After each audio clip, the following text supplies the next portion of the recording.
السلام علیکم ورحمۃ اللہ وبرکاتہ۔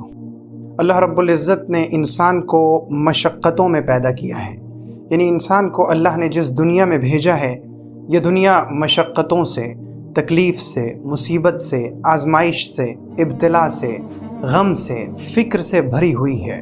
اللہ رب العزت نے جب آدم علیہ السلام سے جنت میں رہنے کی بات کہی تو فرمایا کہ فَلَا يُخْرِجَنَّكُمَا مِنَ الْجَنَّةِ فَتَشْقَى، کہ تم دونوں کو شیطان جنت سے نہ نکال دے ورنہ تو تم دونوں تھک جاؤ گے، تم دونوں سعادت سے، خوشی سے دور ہو جاؤ گے، یعنی غم میں پڑ جاؤ گے۔ اور ہوا بھی یہی کہ جب ہم اس دنیا میں آئے، اپنا اصلی گھر جنت چھوڑ کر جب ہم یہاں آئے تو ہمیں تھکن بھی مل رہی ہے، ہم پر مصیبتیں بھی آ رہی ہیں، ہم پر غم بھی آ رہے ہیں، ہمیں مشقتوں کا سامنا بھی کرنا پڑ رہا ہے۔ ہر شخص کسی نہ کسی طرح کے غم میں ہے، ہر شخص کے پاس کسی نہ کسی طرح کی فکر ہے، ہر شخص کے پاس کوئی نہ کوئی مصیبت ہے۔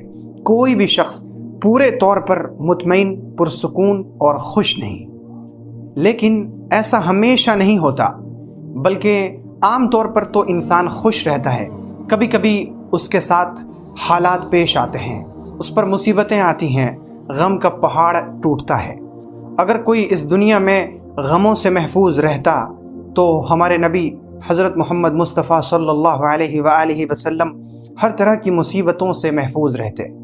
لیکن اگر آپ نے سیرت کا مطالعہ کیا ہو تو آپ جانتے ہیں کہ پیغمبر علیہ السلام کے ساتھ کیا کیا ہوا، کیسے کیسے حالات پیش آئے۔ جب آپ طائف تشریف لے گئے، واپسی پر طائف کے سرداروں نے کچھ اوباش، بدماش، کمینے قسم کے نوجوانوں کو آپ کے پیچھے لگا دیا جو آپ کو پتھر مار رہے تھے۔ جب ہمارے نبی نڈھال ہو کر بیٹھ جاتے تو وہ کمبخت، وہ بدبخت آتے، کچھ حضور اکرم کا یہ بازو پکڑتے اور کچھ یہ بازو پکڑتے اور دونوں طرف سے بازو پکڑ کر آپ کو کھڑا کر دیتے۔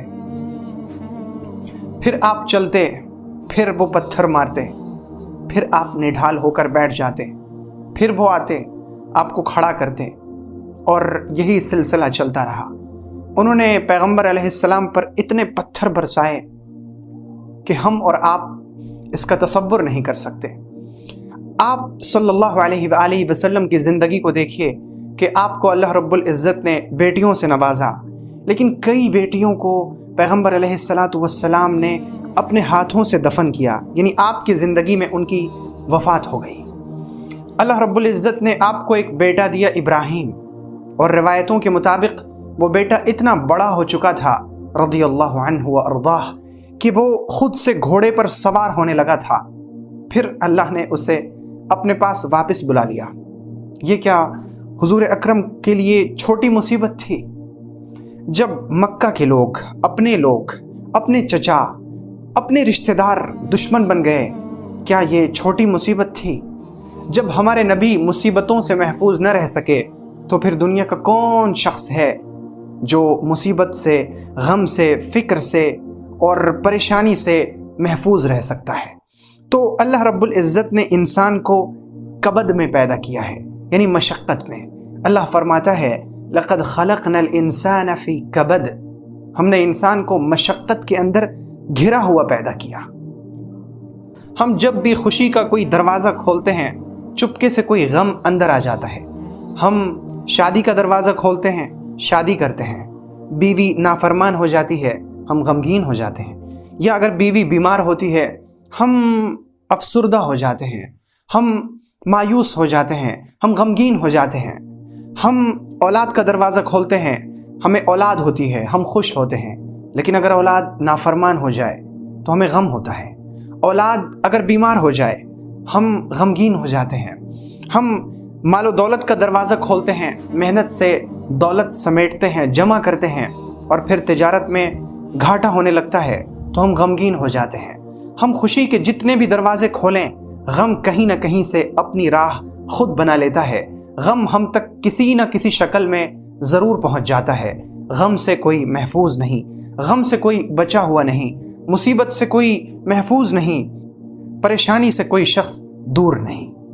اگر کبھی خیال آئے کہ کیا اچھا ہوتا اگر اس دنیا میں غم نہ ہوتا، خوشیاں ہوتی غم نہ ہوتے، کیا اچھا ہوتا اگر دنیا میں صرف راحتیں ہوتیں اور مصیبتیں نہ ہوتی، کیا ہی اچھا ہوتا صرف آرام ہوتا، مشقت نہ ہوتی۔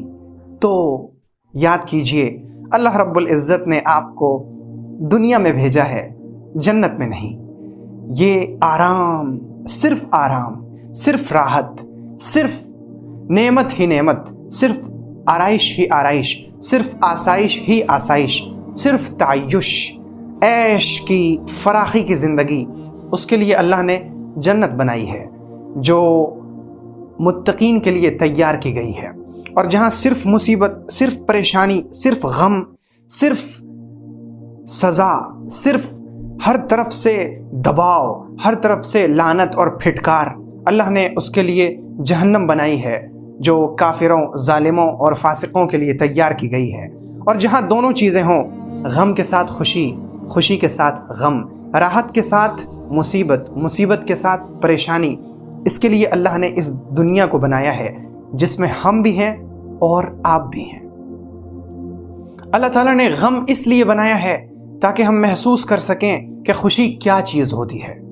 آپ ذرا غور کیجئے کہ اگر غم نہ ہوتا، صرف خوشی ہوتی تو کیا خوشی کا مزہ ملتا؟ آپ تصور کیجئے کہ اگر اندھا پن نہ ہوتا اور ہمیں آنکھ کی نعمت ملتی، کیا آنکھوں کی نعمت کا ادراک ہو پاتا؟ آپ ذرا تصور کیجئے کہ اگر بہرا پن نہ ہوتا تو ہمیں کانوں کی نعمت کی قیمت کا پتہ چل پاتا؟ آپ تصور کیجئے کہ اگر اس دنیا میں رات نہ ہوتی تو ہمیں پتہ چلتا کہ دن کتنی بڑی نعمت ہے۔ آپ تصور کیجئے کہ اگر اس دنیا میں ٹھنڈی نہ ہوتی تو گرمی کا مزہ ہوتا؟ اگر اس دنیا میں گرمی نہ آتی تو کیا ہم کولر، اے سی کا اور ٹھنڈی ہواؤں کا لطف لے پاتے؟ اللہ رب العزت نے اس دنیا میں ضد کو جمع کیا ہے، یعنی خوشی کے ساتھ غم، پریشانی کے ساتھ آسانی، دونوں ضد کو اللہ نے جمع کر دیا ہے تاکہ ہمیں نعمتوں کا مزہ صحیح طور پر ملتا رہے۔ اگر آپ بھی غم میں ہیں، پریشانی میں ہیں، مصیبت میں ہیں، سب سے پہلی بات تو یہ جان لیں کہ کسی پر غم کا آنا، مصیبت کا آنا، کسی کا پریشان ہو جانا، کسی کا پریشانی میں مبتلا رہنا، یہ اس بات کی دلیل نہیں کہ اللہ اس سے ناراض ہے، بلکہ اللہ رب العزت اپنے نیک بندوں کو آزمائشیں زیادہ دیتا ہے۔ جو جس قدر اللہ کے قریب ہوگا، آزمائشیں اس پر اتنی ہی آئیں گی۔ ہاں، مگر نافرمان کی پریشانی میں اور اللہ رب العزت کے نیک بندے کی پریشانی میں بڑا فرق ہوتا ہے۔ جب کوئی نافرمان بندہ پریشان ہوتا ہے تو پھر اس کا دل بھی مضطرب رہتا ہے، وہ اس طور پر پریشان رہتا کہ وہ بے چینی محسوس کرتا ہے۔ لیکن جب اللہ کے نیک بندوں پر کوئی مصیبت آتی ہے تو وہ مصیبت میں تو ہوتے ہیں لیکن ان کا دل پرسکون ہوتا ہے، وہ اپنے دل میں اطمینان محسوس کرتے رہتے ہیں، انہیں دل سے پریشانی نہیں ہوتی، ظاہری طور پر وہ پریشانی میں مبتلا ہوتے ہیں۔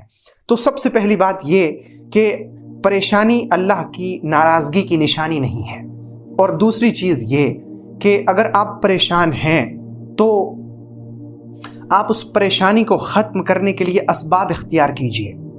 آپ اگر نوکری کے لیے پریشان ہیں، نوکری تلاش کیجئے، آپ کمپنیز میں جائیے، آپ انٹرویو دیجئے، جو بھی چیزیں نوکری حاصل کرنے کے لیے ممکن ہیں وہ سب کچھ کیجئے، اور اس کے ساتھ دعا کیجئے۔